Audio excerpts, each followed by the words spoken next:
देखिए, समाजवादी लोग कहीं सेंधमारी नहीं कर रहे हैं, बहुजन समाज को बांधने की कोशिश कर रहे हैं। और आज अगर मान्यवर काशीराम जी की प्रतिमा का अनावरण हुआ है, समाजवादी पार्टी ने सब बातें भूल करके बहुजन समाज पार्टी के साथ अलायंस किया था, लेकिन उस समय हम लोग कामयाब नहीं हुए हैं। नहीं, मैं डिग्री की बात नहीं कर रहा हूं, मैं केवल अपने मुख्यमंत्री जी की बात कर रहा हूं, जिन्होंने कहा कि 46 में 56 एसडीएम यादव हो गए।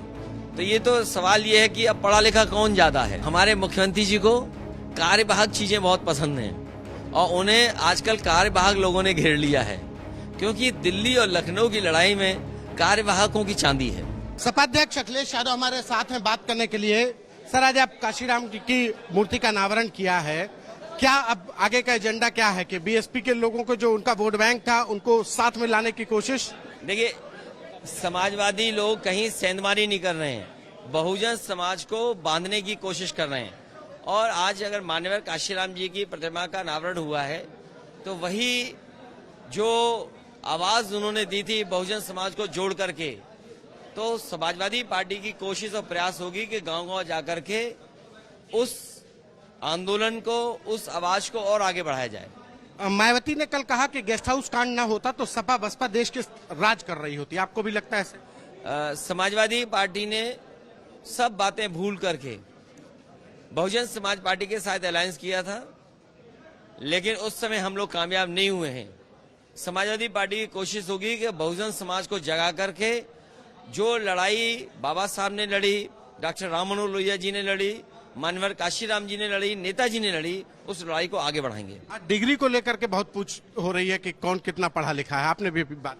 नहीं, मैं डिग्री की बात नहीं कर रहा हूं, मैं केवल अपने मुख्यमंत्री जी की बात कर रहा हूं, जिन्होंने कहा कि 46 में 56 एसडीएम यादव हो गए। तो ये तो सवाल ये है कि अब पढ़ा लिखा कौन ज्यादा है। एक सवाल ये भी है कि अब जो पाठ्यक्रम है बच्चों का, उसमें मुगल जो शासनकाल था उसको हटाने की बात हो रही है। देखिए, इतिहास को बदला नहीं जा सकता। आज आप कोशिश कर रहे हैं, इतिहास को कोई भी नहीं बदल सकता। हिस्ट्री को बदलने की कोशिश नहीं करनी चाहिए। इतिहास के पन्नों से हमें सीखना चाहिए, और इतिहास में कोई अगर गलती रही हो, कोई कमी रही हो, उसको दूर करना चाहिए। इस तरह इतिहास बदलेंगे तो इतिहास ऐसा भी रहे हैं जहां पर अन्याय बहुत हुआ है। आप सोचो, जाति के आधार पर दुनिया में किसी भी जगह पर इतना भेदभाव नहीं रहा होगा।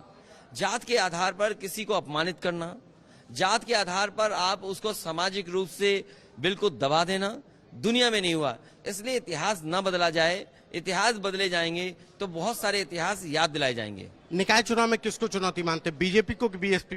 देखिए, चुनौती कूड़ा है, चुनौती शहरों की ट्रैफिक व्यवस्था है, चुनौती महंगाई है, जो भारतीय जनता पार्टी ने दी है। भारतीय जनता पार्टी को जवाब देना चाहिए कि स्मार्ट सिटी क्यों नहीं बने। प्रधानमंत्री ने जब पैर धोए और उसके बाद भी सफाई नहीं हुई।